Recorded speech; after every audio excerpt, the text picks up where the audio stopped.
तो यहाँ पे आप देख रहे हैं ये एक एम पैटर्न की शुरुआत हो गई है और जो ये कैंडल थी ना ये एक सपोर्ट पे आके रुकी थी सपोर्ट के पास में।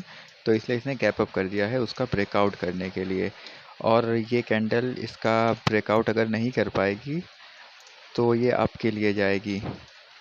लेकिन मैंने तुरंत ही अप की ट्रेड लगा दी है। एक प्रॉब्लम यहाँ ये हो गई है कि ये कैंडल कैप डाउन कर गई है। तो क्या ये जो लेवल है एम की नेकलाइन का क्या ये उसको स्किप कर गई है, देखना पड़ेगा। हाँ तो इसने उसको स्किप कर दिया है और अब बनना तो इसको अब रेड ही है। तो पिछली कैंडल को ग्रीन बननी थी वो आपकी रेड में क्लोज हुई है और उसमें वहाँ भी सेलर्स वीक थे तो उन्होंने दोबारा से कैप डाउन अप की कर दिया है और उस लेवल को ही स्किप कर दिया है। तो ये कैंडल तो फिर अब रेडी बननी है। लेकिन अगली जो कैंडल है अब क्योंकि दो कैंडल हो चुकी है इसके बाद ग्रीन आ सकती है अब क्योंकि सेलर्स जो है काफ़ी वीक हैं। तो यहाँ से भी वो अब तो ग्रीन यहाँ से भी नहीं आ सकती क्योंकि इसने फिर से कैप अप कर दिया है। पिछली ट्रेड तो मेरी लॉस हो गई है और ये कैंडल जो थी ये भी कैप अप कर चुकी है और जो पिछला हैमर है ना उसके विक के ऊपर ही किया है। तो यहाँ पे फिर से ये अब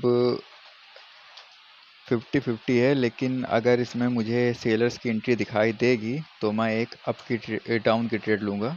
ठीक है, डाउन की ट्रेड तो यहाँ से लगा दी है।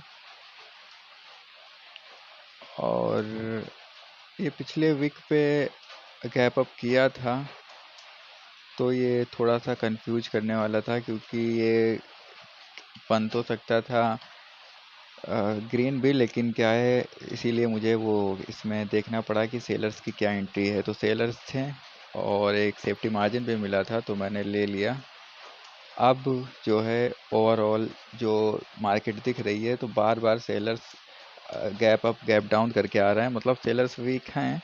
तो यहाँ पे बराबर जहाँ से क्लोज हुई थी पिछली कैंडल वहीं से ओपन हुई है तो एक अप की ट्रेड बन रही थी क्योंकि सेलर्स वीक थे और उनको एक रिट्रेसमेंट चाहिए थी, बायर्स को आना ही आना था। तो ये सबसे अच्छा मौका जो है वो यही है कि यहीं से बायर्स आ जाएं क्योंकि पिछली एक दो तीन तीन कैंडल लगातार जो है वो ज़बरदस्ती सेलर्स ने बनाई हैं।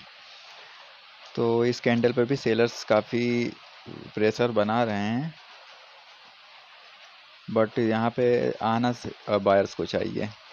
सेलर्स का मोमेंटम है, हो कुछ भी सकता है ऐसे। ये एक मोमेंटम को रिवर्स करना था बट अगर ये momentum gap up gap down करके ना बना होता तो बिल्कुल से भी इसे रिवर्स करने के लिए कुछ नहीं था, ना कोई आपको नीचे सपोर्ट मिला था ना कुछ। तो ठीक है, यहाँ पे टारगेट तो इसका आप इस जगह देख रहे हैं, टारगेट तो नीचे है जहाँ पे मैंने लाइन लगा रखी है।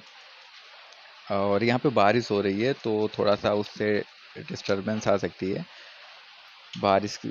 एक तो मैं एकदम बाहर ही बैठा हुआ हूँ तो वो आवाज़ बारिश की आ रही होगी। अब ये जो कैंडल है ये कैंडल अभी भी इसको ऊपर जाना है क्योंकि उसका रिट्रेसमेंट जो एम है ना उसको टच करने जाना है इसे। तो वैसे तो डाउन ट्रेंड है, कोई इतना भी कंपलसरी नहीं है, लेकिन फिर भी जो मार्केट का रूल है वो फॉलो करना पड़ेगा।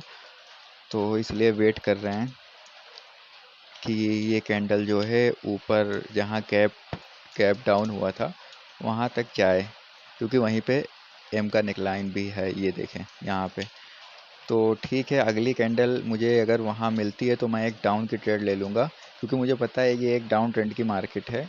और अगर बायर्स की तीसरी कैंडल आ गए तो ये एक मोमेंटम बन जाएगा तो सेलर्स ये कभी नहीं चाहेंगे। तो अगर अभी ऊपर मिलेगी तो मैं एक डाउन की ट्रेड लूँगा, लेकिन लग तो नहीं रहा है कि अब उतना ऊपर जाएगी।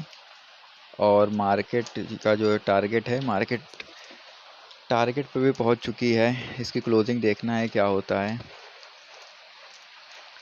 मार्केट का जो वैसे टारगेट है वो तो इसका ब्रेकआउट करना है, लेकिन जब भी आप ट्रेड कर रहे हो तो फिर आप बस उतना ही टारगेट रखें। एक उसकी बॉडी तक भी अगर आ जाए तो आप उसको टारगेट मान लें, क्योंकि हमेशा सेफ ट्रेडिंग करनी चाहिए। तो ठीक है, इसने वैसे तो अब नीचे उसको टच कर लिया है, तो बिल्कुल से यहाँ पे एक ग्रीन कैंडल भी आ सकती है। और ये गैप डाउन किया है ना, ये श्योर है कि ये ग्रीन कैंडल आनी है। फिर भी यहाँ ये जो सेशन है ये क्लोज कर